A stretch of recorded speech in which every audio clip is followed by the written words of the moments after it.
আসসালামু আলাইকুম, সকলের প্রতি আন্তরিক শুভেচ্ছা। আমি নাহিদ আপনাদের সাথে রয়েছি। আজ আলোচনা করব মধ্যপ্রাচ্যে বড় নাটক সম্পর্কে। পাগলা ট্রাম্প আপনারা জানেন, কারণ সকলে তাকে পাগলা বলে ডাকে, তাই আমিও বলছি। এই ট্রাম্প হুমকি দামকি দিয়েছে ইরানকে, কিন্তু অবশেষে গতকাল রাত্রে একটি নিউজ, এটা একটা গুরুত্বপূর্ণ নিউজ, সেটা হলো ট্রাম্পের হামলা স্থগিত। নৈপথ্যে কিন্তু পাকিস্তান। আচ্ছা বন্ধুরা, শুরু করি। মধ্যপ্রাচ্যের রাজনীতিতে এক বিশাল কিন্তু ভূমিকম্প হয়ে গেছে। যে কোনো মুহূর্তে ইরানে মার্কিন হামলার আশঙ্কা যখন তুঙ্গে, ঠিক তখনই হোয়াইট হাউস থেকে এলো এক বিস্ফোরক তথ্য এবং বিস্ফোরক ঘোষণা। সেটা কি শুনুন।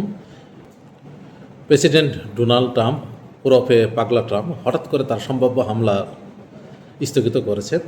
তিনি কেন এই ইউটার্ন নিয়েছেন আপনারা জানেন? এর পেছনে কি শুধু ইরানের যে প্রতিরোধ ব্যবস্থা বা ইরান যে আমেরিকা যে হুমকি দিয়েছিল, পাল্টা হুমকি দিয়েছে সেটা, নাকি অভ্যন্তরীণ বিশৃঙ্খলা, নাকি পর্দার আড়ালে অন্য কেউ কোনো কলকাঠি নাড়াচ্ছেন, এমন কোনো কিছু আছে? তা আজ আমরা এই উত্তপ্ত পরিস্থিতির ভেতরের খবর জানবো, আপনাদের আমি জানাবো। মনোযোগ সহকারে আমার এই কথাগুলো শুনবেন। বুধবার 22 এপ্রিল প্রেসিডেন্ট ডোনাল্ড ট্রাম্প এক বিশেষ বিবৃতিতে জানিয়েছেন তিনি আপাতত ইরানের সামরিক অ্যাকশনে যাচ্ছেন না। আপনারা জানেন কয়েকদিন আগে যে ইরান ইসরায়েল আমেরিকা যে যুদ্ধ চলল, ট্রাম্প কিন্তু পালাবার জন্য চেষ্টা করেছে অনেক। কারণ ট্রাম্প যতই হুমকি দামকি দেখ যে আমরা বিজয়ী হয়েছি, যুদ্ধ চালাবো এই সেই, কিন্তু তলে তলে সে যুদ্ধ বন্ধ করার জন্য পাগল হয়ে গিয়েছিল, কিন্তু কাউকে বুঝতে দেয়নি। কিন্তু মানুষ তো এত বোকা না, মানুষ সবই জানে যে তুমি কত বড় বাটপার। যা হোক, ট্রাম্পের ভাষায় বর্তমান ইরান সরকারের ভেতরে পুরোপুরি ভেঙে গেছে বা খণ্ড বিখণ্ড হয়ে গেছে। কিন্তু আমরা দেখছি যে ইরানের এই ঊর্ধ্বতন কর্মকর্তারা যতই মারা যাক, যতই শহীদ হোক, আরও শক্তিশালী হচ্ছে। তবে এই যে ইরানের হামলা স্থগিত মানেই কিন্তু ইরান স্বস্তিতে নেই।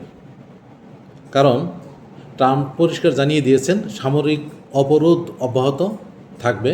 যেমন ইরানের যে বন্দরগুলোতে মার্কিন নৌবাহিনীর কঠোর অবরোধ রয়েছে, সেগুলো আগের মতোই চলবে। মার্কিন বাহিনী যে কোনো সময় আঘাত হানার জন্য পূর্ণ শক্তি নিয়েও কিন্তু মাঠে নামতে পারে, তাদের বিশ্বাস করার কোনো উপায় নেই। তারা মার্কিন যুক্তরাষ্ট্রকে বুঝিয়েছেন যে এখন যদি হামলা চালান তাহলে এখন যে পরিস্থিতি আছে সেগুলো নিয়ন্ত্রণের বাইরে চলে যেতে পারে। পাগলা ট্রাম্পও তাদের কথা শুনেছেন এবং বোঝার উপলব্ধি করেছেন।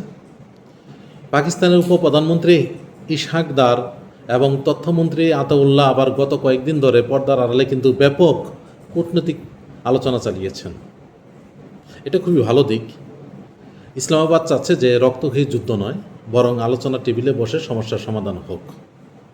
আপনার এই যে পাকিস্তানের এই অনুরোধে ট্রাম্প যে সাড়া দিয়েছে, এই ট্রাম্পের সাড়া দেওয়াটা বিশ্ব রাজনীতিতে ইসলামাবাদের গুরুত্বকে নতুন করে সামনে নিয়ে এলো। এখন প্রশ্ন হলো, ইরান কি এই সুযোগ নেবে?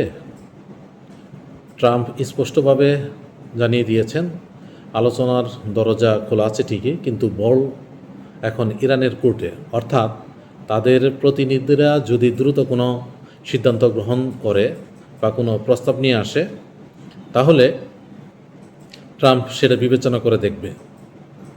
ট্রাম্প কিন্তু এই অকপটে স্বীকার করছেন যে নিজেদের কাছে নিজেদের কোর্টের বল নাই, কিন্তু ইরানের কাছে আছে। আসলেও সত্য কথা মাঝে মাঝে মুখ দিয়ে বেরিয়ে যায়। যাই হোক, ভালো।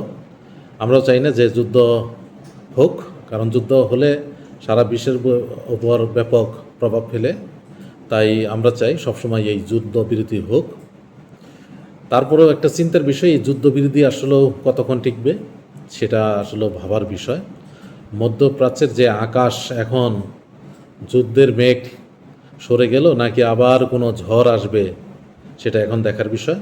যা হোক, পাকিস্তান যে মধ্যস্থতা করতেছে ইরান এবং যুক্তরাষ্ট্রের চিরস্থায়ী শত্রুতা বন্ধের জন্য, সেটা সফল হোক, আমরা ওইটা চাই। আপনারা কি মনে করেন যে ইরান এবং যুক্তরাষ্ট্রের এই যুদ্ধ বা শত্রুতা চিরস্থায়ী থাকবে? তাহলে আজকের বিশ্লেষণ আপনি কমেন্টে জানিয়ে দেবেন। আজ এ পর্যন্তই। সকলে সুস্থ থাকুন, ভালো থাকুন। আসসালামু আলাইকুম।